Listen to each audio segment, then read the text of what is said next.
It's going to pinch a little bit.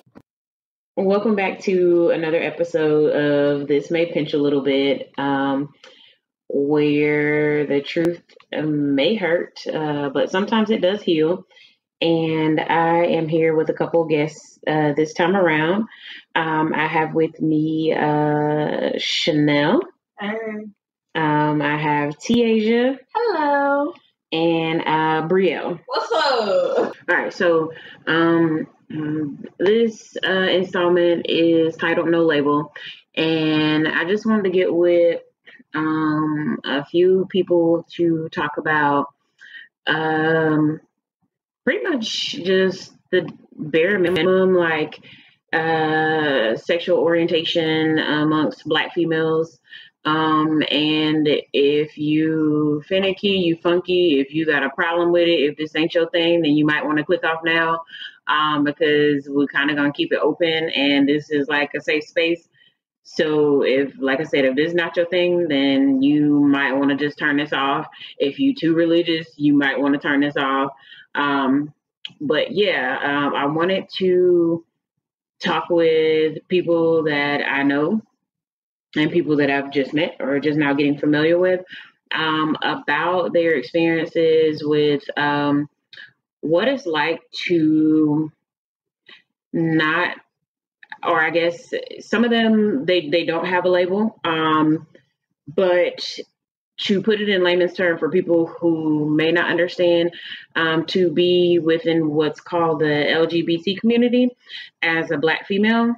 And we're kind of going to dive deep into what it's like to be a part of that community, growing up in a super religious household.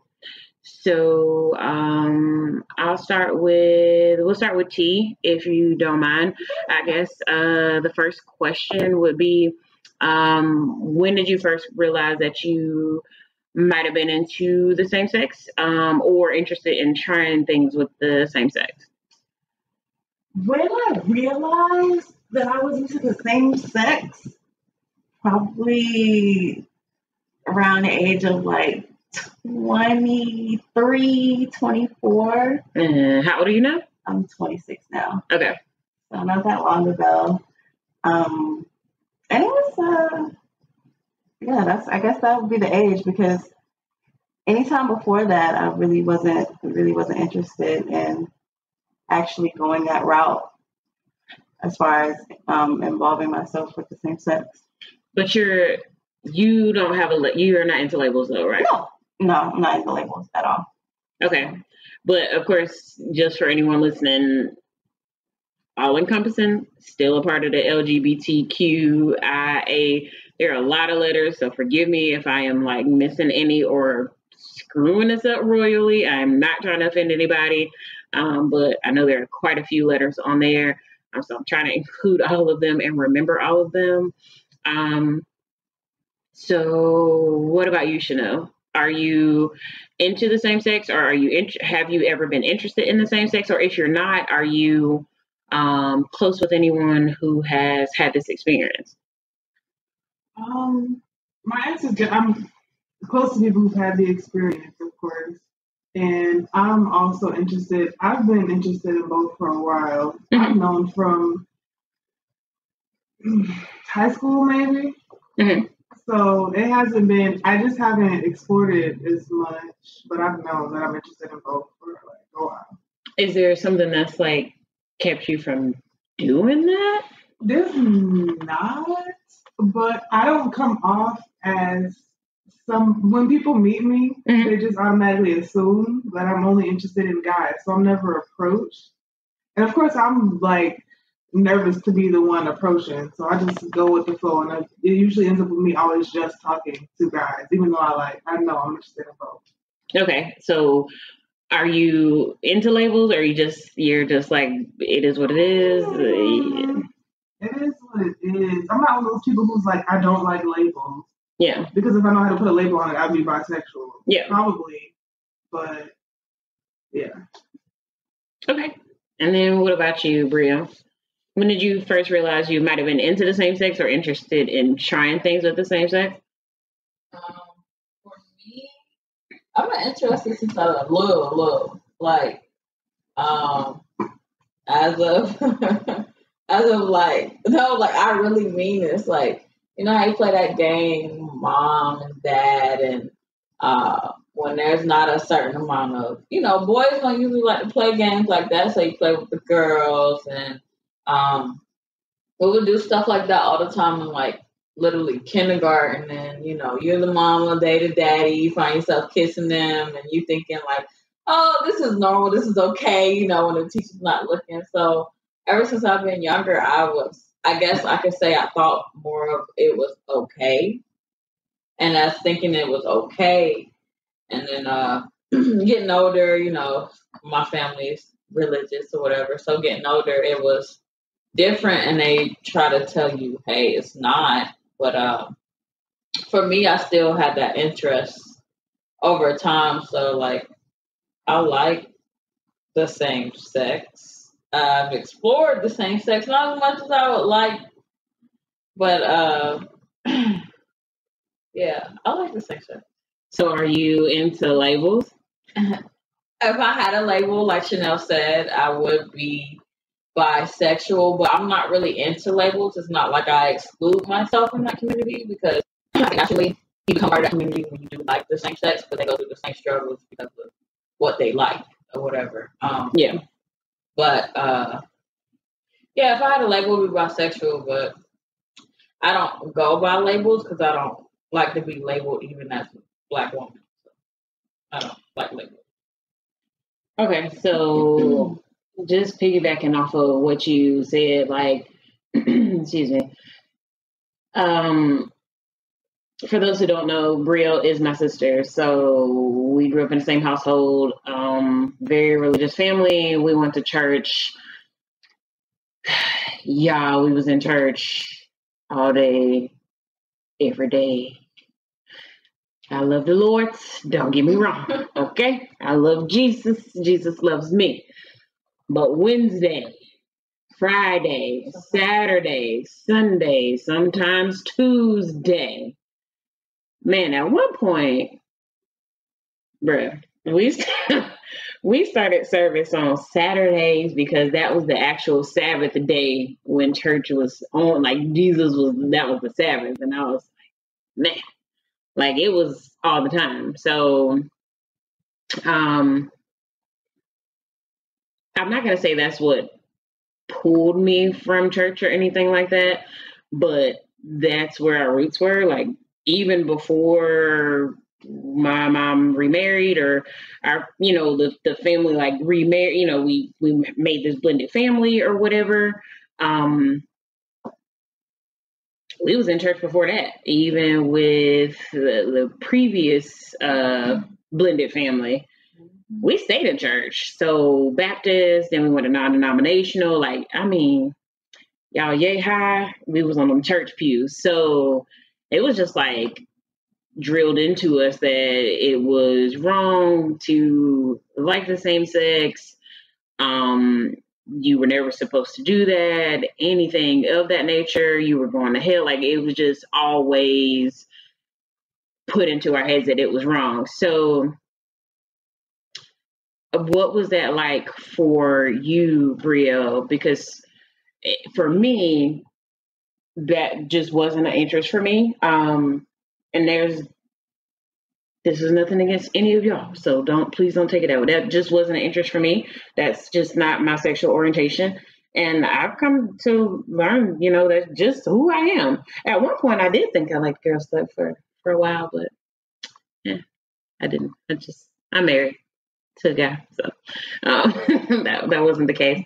But what was that like for you, Brielle, since I know your background, growing up in a super religious household and having those feelings and not really being able to express them or tell anybody? And you probably feel like you couldn't even tell me. Well, yeah, for me it was just really hard, because of who I am as a person. My personality and me as a person, I'm very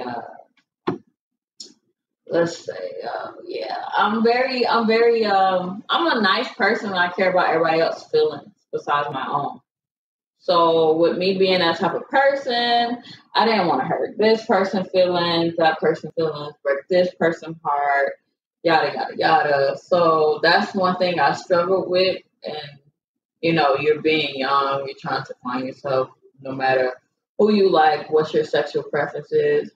But then when you realize and that if I do come out and say, hey, yeah, I think I like this person and they're the same sex as me, it's going to be disappointing, let alone feel like, you just, like, all the honor your family had for you is gone and your disappointment and all types of things like that. So for me, it was a struggle, but I would find, I guess, the littlest ways to try to explore, you go to school, you get to be somebody else, or, play with some other kids, or, other kids open about other things, or, talk to other people. But for me, I kind of held a lot of stuff in. I explored, but not as much as I wanted to growing up. But I held a lot of it in until, honestly, I got away from home and I was able to explore a lot more without, the whole disrespect with your parents' home and stuff like that. So I try my best to be that child to not like screw up or, I guess dishonor them in any other way. And the way that I was already going to supposedly, disappoint them for liking the same sex. So I just kind of just didn't really do anything when it came to me being home or disrespecting my parents type thing, I guess, in the sense of them. But it was a struggle. I just waited, though, until I left.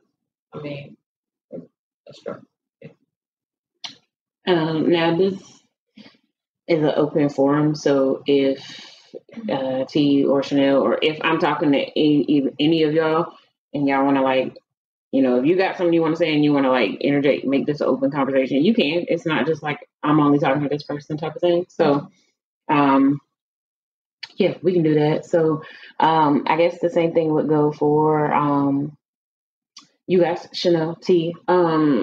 Was it that type of household for either of y'all? Like, whichever one of y'all want to go first, was it like a super religious household where you just couldn't say anything, or like?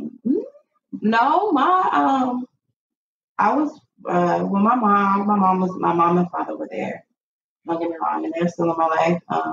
For a portion of the beginning years of my life, I was raised by my grandparents, and yes, I wouldn't say like we're super religious, but I grew up within the church as far as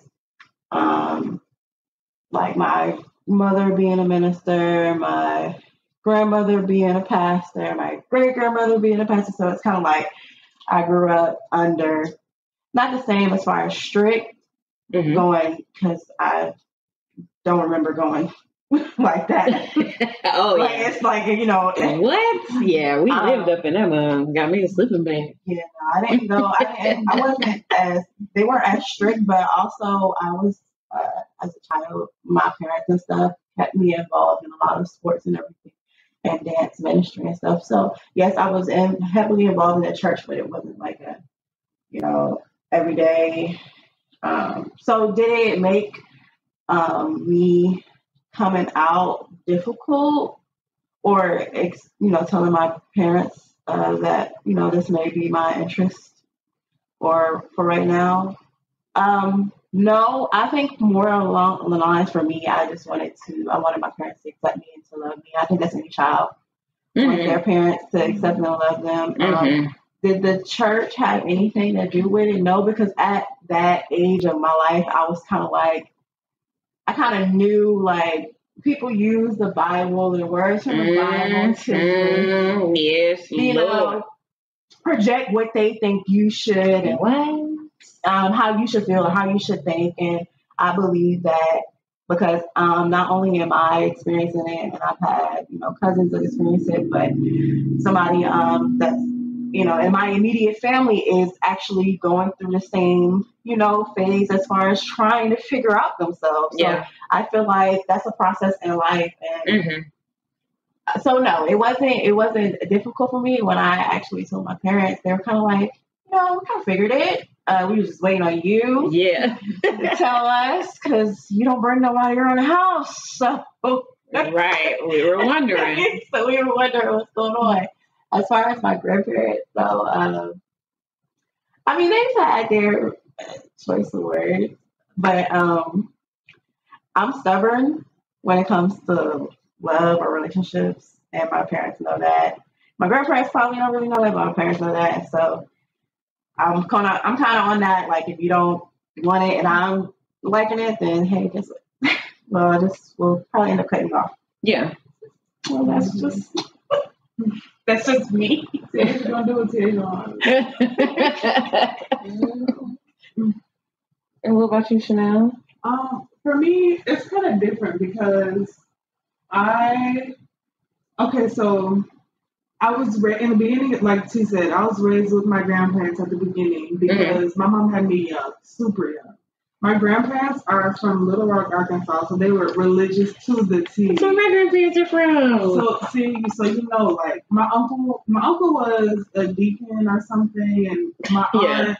I was basically bouncing around between houses, so we were always in church too, but I wasn't like, my mom wasn't strict with it, so it was forced from everyone but my mom. So my mom is super open. There's nothing that I have to be scared of to tell her, because I know she'll automatically accept it no matter what. So talking to my mom about that is never an issue, but I know the rest of my family, including my dad, it's not flying at all. Yeah. At all. Like, my mom will ask me when we're on the phone at the end of every conversation, well, do you have a boyfriend? No. Well, do you have a girlfriend? No. But she's like, you know, if you did, it wouldn't matter. I would love you regardless. Like, I don't care. Like, she lets me know that all the time. But the rest of my family, not here for it. Yeah. But I just feel like as long as my mom is okay with it, I wouldn't care what anybody else had to say anyway. I be feeling like that's all, like, you know, you guys said, that's all you be wanting at the end of the day is for a parent to be like, I'm going to love you regardless. And that's what me and my husband are striving for with my two kids. Like, I have been, every time I talk on my podcast, I talk about my little kids. If you ain't trying to hear that, just click off. But that's what we're striving for with our kids. Like, we already had this conversation, you know, if my son or my daughter decide that they are into the same sex, all right, what you need? Like, same rules apply. Don't be closing no doors around my house. All right. Yeah, same rules go. Oh, you brought your boyfriend home? Cool. Don't close the door. You brought your girlfriend home? Cool. Don't be closing my door. Like, I mean, the same rules are going to apply. And I'm also going to keep that same energy with any family members who got a problem with it. If you cannot accept my child for the way that they are, then you are not allowed to come around them, because you're not gonna harsh their energy. You're not gonna change their energy, and you're not gonna make them feel bad for who they are, because that is their decision. That is who they chose to be in life. That is their choice. So, and we're not gonna, no, I'm not putting my child out for that. No, I'm not gonna disown my child. Like, that's a sexual orientation. Like, there are so many more things that my child could be doing besides who they choose to love. Ain't nobody got time for that. Don't nobody care about that. Like, I'm going to love my child regardless. So, you know, me and my husband already had that conversation. Like, okay, it is what it is. I'm going to love you the same. We're going to keep it moving. Like, there's no different, you know, anything with that. So we already know, me and him already discussed how their grandparents, some of their grandparents be. So we just was like, don't bring that energy over here, basically. If you can accept them for that, I will keep your arm's length, you know, or if need be with a 10-foot pole till they're 18. And if they want to decide to have a relationship with you, then that is on them to allow that energy, but you will not bring that energy into their life. Because we're not doing that. We're the same way with, and this to me ties in just into sexuality and just raising up children to be comfortable with themselves. masculinity and feminism, like, I'm okay with my son if he wants to have pink shoes or a pink shirt. Like, it's not, I don't consider that, oh, that's a girl shirt, or that's girly. I'm okay if my son wants to play doll babies with my daughter. I'm okay if my daughter wants a dump truck and not the doll baby. I'm okay if my son wants to vacuum and not the dump truck. Like, that stuff does not bother me.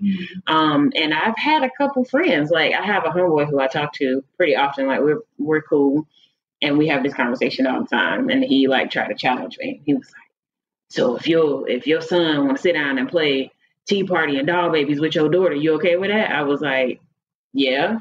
What's supposed to be wrong with that? Like, is that supposed to? Are you afraid that that's gonna? I don't think like, is that supposed to make him gay? And if it does, is that a problem? That doesn't make any. Them playing or and they're right, so it doesn't shape anything for them. They're just playing. What shapes them is support. Right. So is the people in their life. I'm so okay with it. It doesn't bother me. So I told him, why does that matter? And he has a cousin who is a lesbian. And he was like, oh yeah, I support her wholeheartedly. I was like, so you support your cousin that's a lesbian, but if your son said he was gay, you're not okay with that? Like, I don't get it. He was like, that's different. No, it's not. It's the same thing.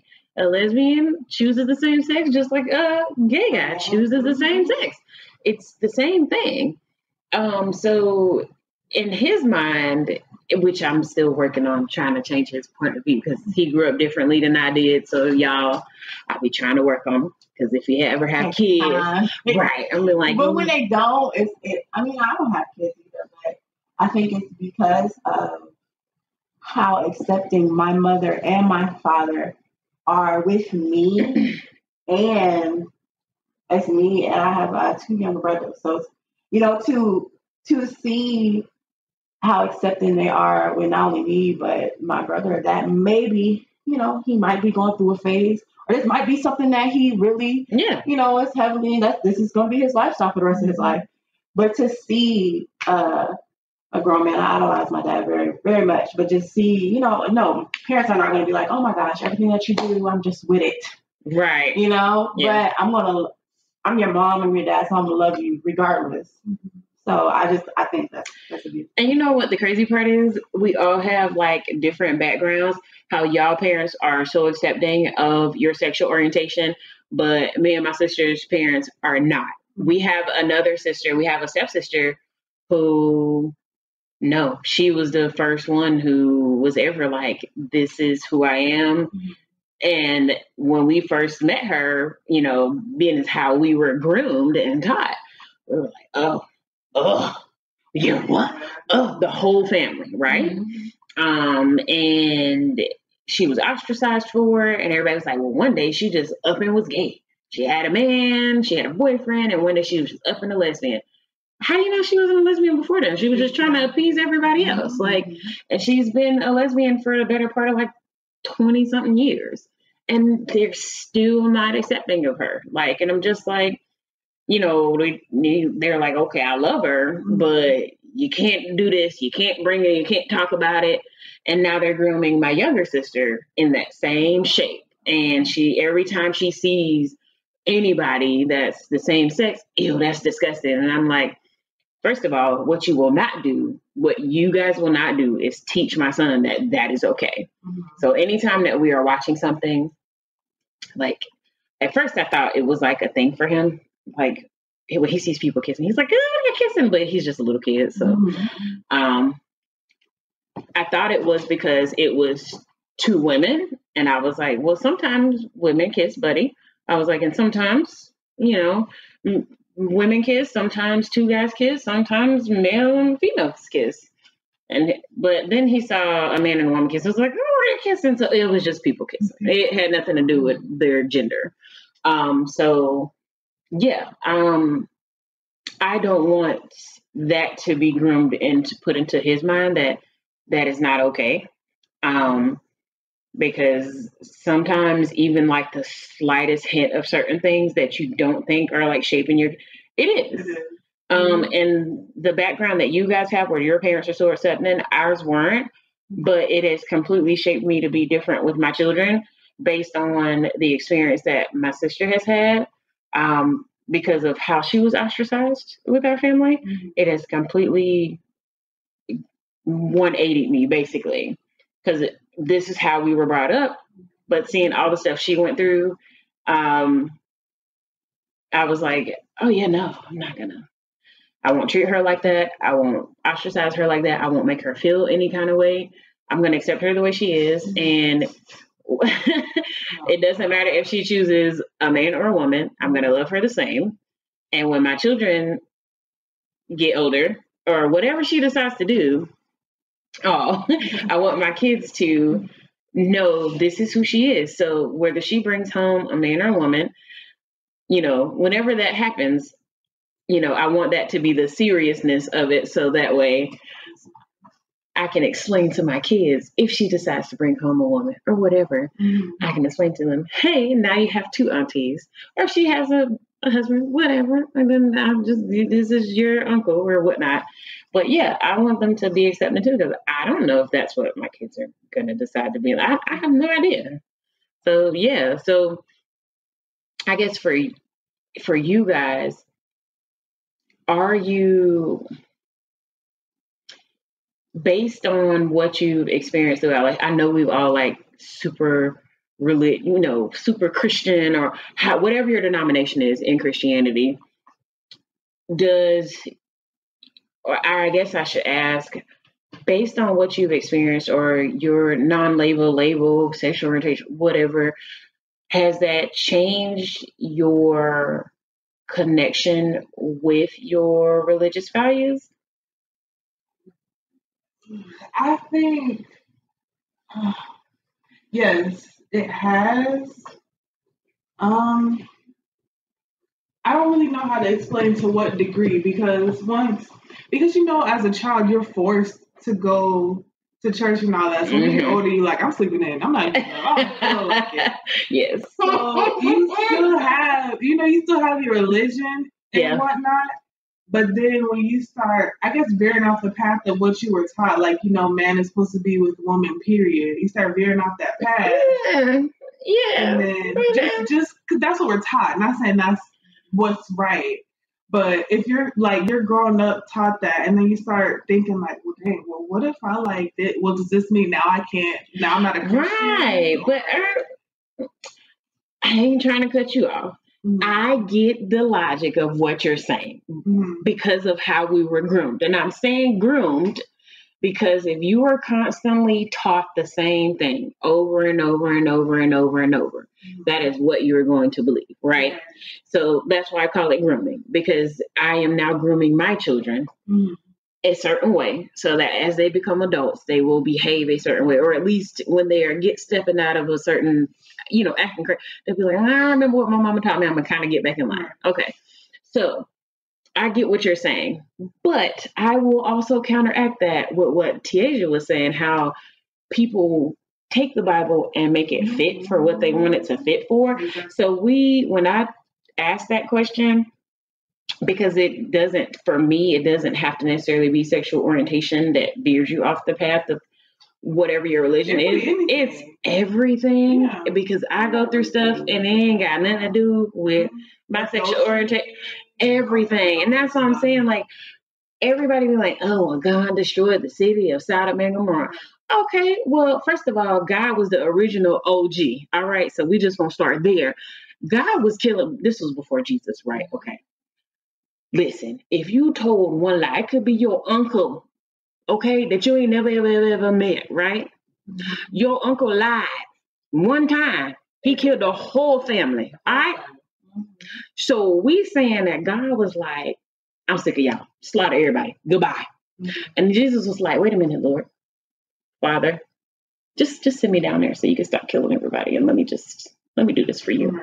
So I just hate when people be like, oh, God killed this city because man was with man and woman was with woman. Okay, there was a whole 10 commandments. And then God don't like you being blasphemous. And God don't like you lying. And no sin is greater than the other. So don't be trying to out sin my sin with your sin, because my sin, you feel, don't be doing that. You feel on your list or whatever list you categorize sin, this is what works for what I'm doing. And it wasn't even on God's list of hate.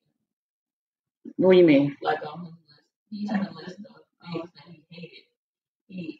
They were sins, but these were the things that he hated. He had a list of things that he hated. Oh, yeah. I think blasphemy is supposed to be like number 1 or whatever, but I was like, no sin is greater than the other, so. Those were just things that he was just giving his opinion of what he hated. Yeah, so I'm just like, don't be out here. Sin is still a sin. Yeah. He never said, he never not once said this sin is the worst sin you could ever. Right. That's how. But it's like usually the people who are telling you like, "Oh, you're going to hell because you're sinning," or Sodom and Gomorrah want to bring up that whole story. They're also sinning. They right. You out here doing stuff. False idols. Right. And living in the glass house, though. And you're also sinning, but then again, you already lived your life. Like, yes. How are you gonna? And don't act like you ain't out here doing stuff too. Even after you lived your life, you out here doing stuff too. You already went like, your face. And nobody's perfect, because what gets me is that the final judgment is with God. You're not here to judge people. Mm-hmm. So I understand that the pastor's job is here to lead the flock or whatever, but don't be in here badgering people constantly. It's okay to talk about sin. I get it. But don't be harping on that one sin and don't talk about everything else. And don't always come back to that one sin and then be like, but this, and that. But you start with this one sin all the time. Don't be doing that either. Like, that's how you push people away. Exactly. That's not how you bring people to Christ, in my opinion. You lead people to Christ by example, not by the words that come out of your mouth. And that's what I'm saying. That's where that disconnect starts for a lot of people who are like, raised religious and religious themselves, and then they start realizing it is the way that we were groomed, like you said, because in your mind it's like, even though there's so many sins, in your mind it's like, well, dang, I think I might be attracted to the same sex. Now that's affecting like your religious views or whatever, because you were told that can't be. That's not a thing that's allowed. But there's this long list of sins, but your mind is just on that one thing. Right. You're told all the time, this is wrong. And then you find yourself like, oh no, like what if I think I might like girls, or I think I might like guys? Like, what does it mean for me? Type situation. I agree with Chanel. I can say for me and my personal experience, and no, it's not all about me. But anyways, me and my personal experience, I can say I was on that level. I was thinking the same thing of what Chanel was saying. Like, okay, well, dang, I guess God don't accept me. That was a thought that went through my head. But when you actually sit down and you have conversations with your higher being, regardless of what you were taught, because all that stuff feels like it's thrown out the window at that point, because you can't help to feel the way you feel. And once you realize that's how you feel and you actually sit down and have a conversation with him, he has more than once came back and told me that he loves me regardless of who I am and what I like. And, when I need help and I call out for help, he's always been there regardless of what my sexual orientation is, or how our relationship has changed on so many levels. So for me, I just hate, like how you said, we all are groomed a certain way with a lot of false teachings that are coming from people who think this is the right way of, I think I'm going to use these words, but this is what I really think, and form it into other words and throw it on to y'all because this is what I think. I don't know, but I think, and then a lot of, don't get me wrong, not all the pastors are wrong. And I feel like everybody is sorry, didn't mean to cut you off. I feel like nobody is certain, because nobody's God and nobody was Jesus. And nobody was there back then when everything happened, when it happened. True. So you're Because still the Bible is, I mean, no, I believe like in the Word of God, like, because definitely is there in your time of need. But the Bible, a lot of it is a rewrite, and that's why the King James version is based off of King James, and a rewrite was made to fit what he wanted to be written.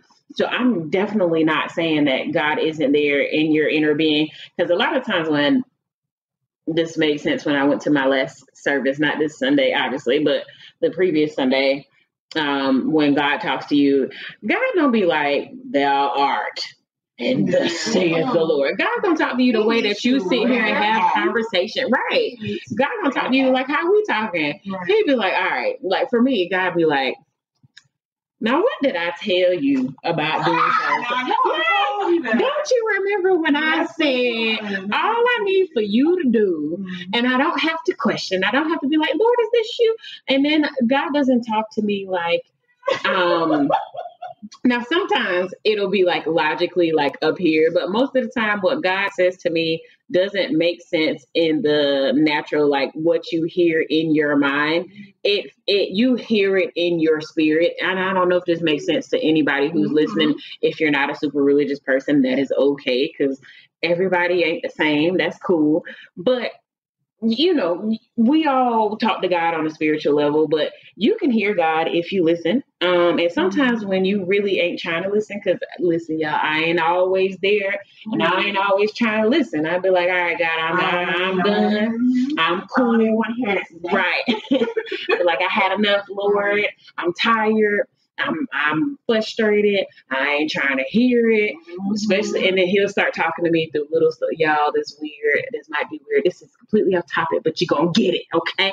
But the Lord will be talking to me to things that ain't got nothing to do with nothing. Okay. Be coming out of little words from my son that he will, Mama. And it'll be like something like simple, y'all. And it'll be a so straight up message from God. And I'll be like, he'll be like, so just want to talk to you. And I'm like, and ask you for that. But all right, listening. Or it'll be like, me and my sister talk, pretty often, but I'm a dreamer.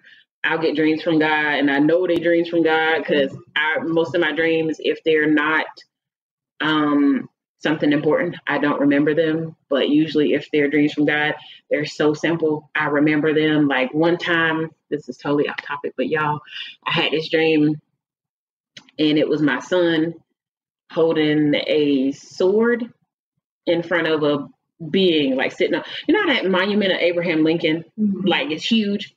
Okay. It was like a bright light sitting in this huge monument, right? The bright light was God. Follow me, in this huge chair.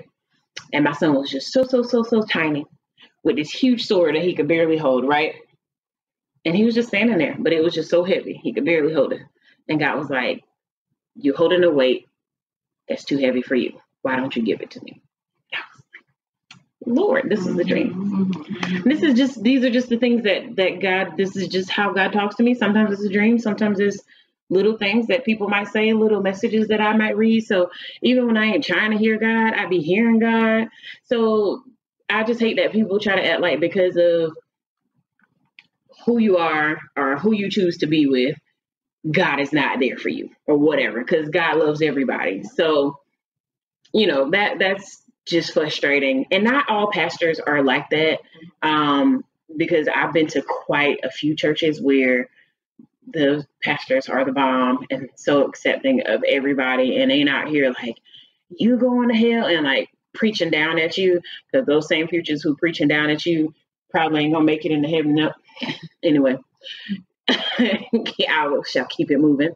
So anyway, is there anything else you guys would like to add to this topic of discussion?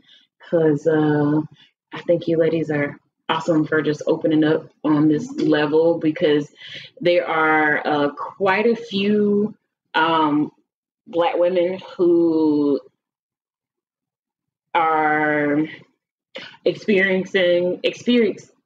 going through the same experience as you guys, or have experienced what you guys have gone through, especially with families who are super religious, And not just Black women. We're talking about women, all women, like especially women of color. And we're talking about like Indian women, Asian women, because a lot of these other races are even more religious than we are, and their families straight up disown them. So, we're not the only ones who experience things like this, or you guys aren't, because I have not experienced that, but I know y'all. So I have learned from y'all experience, and this has taught me even further not to judge women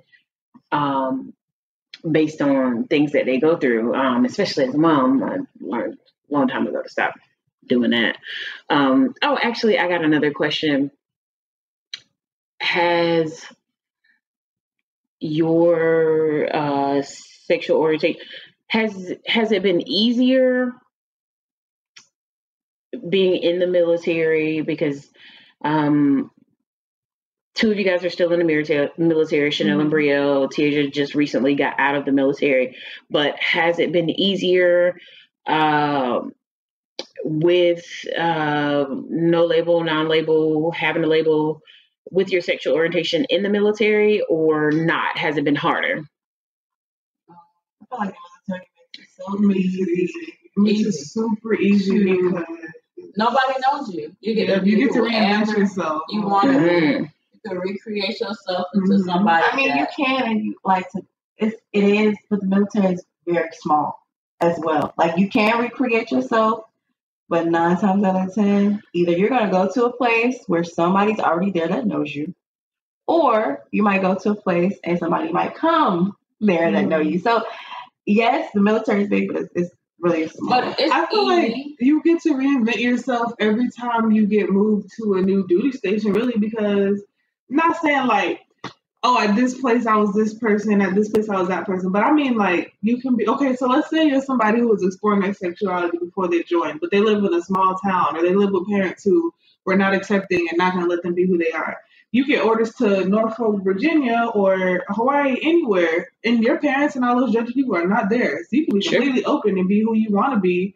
And you got all these people who don't care that you like who you like, or like what you like. Now you got relationships, you got friendships, all that stuff. Like, it's so you meet people like you going through what you went through.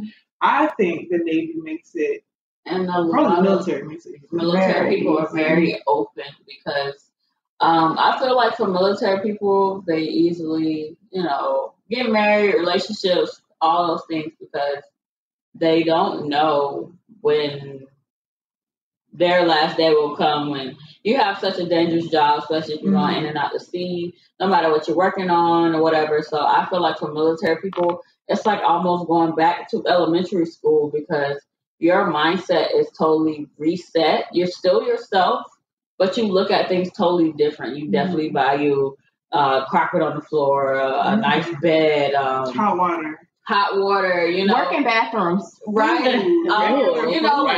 Simple things like that you value at the highest level, and you appreciate it when you're getting off just a day of work, because you start to realize, like, oh my God, I work with bombs. I don't know, this bomb might explode. This might be my last day. So you become more open. You become more. I don't know if I hear what you're saying, but I don't really agree with it, because I don't think anybody knows when their last day is. So whether you're working with bombs or whether you're flipping a burger at McDonald's, you don't really know when your day is going to come. But yes, realize that military people are they're very open individuals. They're very friendly and open with one another when it comes outside of work, because I feel like they're so far away from their family, they don't know how to cope. They're trying to normalize. They're trying to normalize something that's not normal. To me, that's what I do. I think it's trying to make a family and make new relationships. Okay, going off of what she said, just about the trying to make a family or whatever. Like, okay, you come out here. Some people came with a buddy. Most of us came by ourselves. So it's like me, for example. I came out here. I didn't know anybody. I went through the absolute worst. We're not going to get too deep, but like the worst, like. Only word to describe it is depression, because you're far from home. You don't know a single soul. You're on this cold ship, no hot water, nothing. and then you start meeting people, and then you start building those relationships, and then you start being completely open. Like, you could mention, oh, I might like girls to one person, and you get like, oh my God, what's their reaction going to be? And it's nothing. They don't care. Yeah. Now you got a whole group of people, and y'all can all relate on something. Yeah. So it's like that, and then also how she was saying that we do have a super, super stressful job. So I think the little, like, tiny things that, like, civilians would worry about, I don't know. I'm like losing my train of thought trying to explain what I'm saying, but it's like, you want to come home to somebody, especially with the type of jobs that we have, so you don't care if it's, I don't know. I'm not making sense now. I hear myself, but it's, I don't know. Kind of. So are y'all trying to say that because the jobs, I'm guessing that the two of you have jobs that are kind of dangerous. Did you have a dangerous job? Yeah, I had the same job. I had the same job as Brielle, just a different, just basically a different work area. So none of y'all have desk jobs. So what are y'all saying? No. What y'all saying? Okay, so y'all were saying that at any moment, which none of us know our last day, but at any moment, y'all jobs could get anything could happen. Higher risk, right? So y'all are saying that people. I think I get what y'all are saying, that people are a little more open to be free and just kind of go with whatever's gonna work because they don't know what's gonna happen at any given moment. Is that what y'all are saying? Yeah, but also just the military in general, because even at my job, I could people watch. I'm an observer, and I could watch somebody that I don't know, see them come there. They're trying to make friends. I've seen people like really friendly and open to where it's awkward. Like most of the time, military people are very awkward. And out of nowhere, weeks or months down the road, they're like booed up with somebody that they just met. You're like, there's no way. Yeah, okay. I know y'all knew each other this whole time. They like booed up, riding together. Like, okay, hold on, wait a minute. You know, so that is something that people are quick to get with somebody because you guys are lonely. Just because you're such a close vicinity, you're seeing these people every day, and everybody's just open. Yeah, and free to be whoever. Like, you're away from home, and you're an adult. You got a lot of 18-year-olds, a lot of 19-year-olds. So, with that being said, since you guys are females, do you think males get the same easy openness in the military? Especially not in the military. No. Unfortunately, not. I was gonna say I didn't think men get the same easy openness. I figured they had to be. You definitely have. There are some people that work where they don't work like in my job, but I see around that works around or whatever, and they wear their personality on them, and you see it. They get their eyebrows done, they snap their fingers, they roll their neck, and it's fierce. I think it's awesome that they own it. You know, they walk with their switch. It's awesome. Do your thing, boo boo. You know, but at the same time, the judgment that's around coming from the other guys, they be like, yo, I can't. You know, it's like some guys are open. Some guys are, and they probably the same ones who go right home to their boyfriends. Some guys, so I see some. I'm not gonna see some. Some men are good enough with their sexuality and know that they're, you know, saying, look, bro, you know, this is the line. Don't cross the line. We good. Some men are like that, and you have other men that are just like, no. I don't want to see that. I don't like to see him, and I'm just like, what is you looking at him gonna do to like, you? What is it going to do? I hate when people do that. I have family that still do that. You are such a homophobe. What is looking at this person gonna do to you? Exactly. Yeah, like this. What does this person pushing their buggy got to do with you? What does her holding her hand have to do with you getting your bread at the grocery store? Exactly. Nothing. They're not paying for your bread, are they? Does that so bring up the price of your bread at the grocery store? I didn't think so. What is that? It's harder. I'm not even gonna lie. It's a lot more harder for the guy community in general to put themselves out there because sex sells. And when sex sells, it sells more with women. You know, that's just how it's always been generated. You got a woman on a woman. Yeah. Man on man. Oh my God, what is going on? Like, where are we at? Like, this is disgusting. But other countries, other parts of the world accept it fully. You know, they accept sexuality, all things like that, but then, you know, our country accepts more profanity or hate or racism. You know, those things are way more accepted than the things you would simply think would be accepted. Yeah, that same friend I was telling you about. I mean, he was just like, I mean, I told you he's like all accepting of his cousin lesbian guys. No, I mean, like even to the point where I remember y'all had a discussion on y'all episode, y'all video on YouTube about Young M.A. and Kodak Black. And that brings me back to my friend. He was like, oh, so-and-so a lesbian?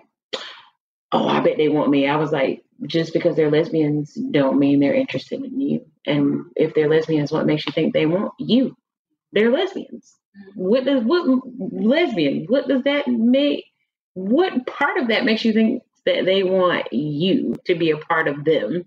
Nothing. Exactly. Nothing sounds about that sounds inviting. So yeah, I'm hopefully that they will start to change that. I thought there was something in regards to the military and male policy about them, like they were accepting it, but then when we got a new president, he kind of just took that all back. I thought there was a new policy about. Remember, it was like "don't ask, don't tell" at first. Yeah, it was. Didn't they change it? Still there, but I'm talking about more of like the whole transgender. The stigma might still be there, but the actual "don't ask, don't tell" hasn't been around for years. Okay, I want to say like 2006 or earlier, like between 2004 and 6. That time frame, like it was literally ruled out. Because "don't ask, don't tell" was you can get. There was Article 92, which is like a disciplinary action for us. Like you get in trouble for that. It's not that anymore. There's still a stigma, of course, like you're gay, get away from me, why are you here type stuff, but it's not a disciplinary action. You can't get disciplined for it anymore. But what they did take away was the whole transgender thing. People who were going through the whole process is something that the new president was like, no. You know, so I don't know what they're doing with what they are doing with those people who have went through the process or still going through the process, because I still see some people around, you know, like, wait a minute, whoa. You know, it's nothing against them. I'm not trying to offend them. It's just like. So do y'all do? So it's for male and for female in the military. Yeah. Because before it was, they were allowed to join and they were allowed to get all their medical stuff paid for because it was under like a mental. They were saying, I guess, gender dysmorphia. So the government or the military was going to pay for all of their surgery. And we had sensitivity training on it and all of that stuff. Yeah. But then Trump got in office and said, no, we're not doing that. So Trump was like, we're not paying for their surgery. So I guess Trump was saying transgendered can still join, but they cannot, like, say if you're a born male, but you identify as a female, you're not allowed to do that in uniform. You have to only identify and appear as a man. That's terrible. Exactly. And because especially if there's somebody on our boat. And if I got all my surgery and I look like and I am a woman now, what does that have to? That's ridiculous. Yeah, there's somebody on our boat. I don't know. I don't even know how to really to describe it, and I'm not trying to be like offensive. It's just like I don't want to say the wrong thing, and then I'm offensive, and then I really don't know. But seeing this individual. When they came up there with their family, you know, they're serving our country, whatever. They come up there with their family. A lot of people were confused because their significant other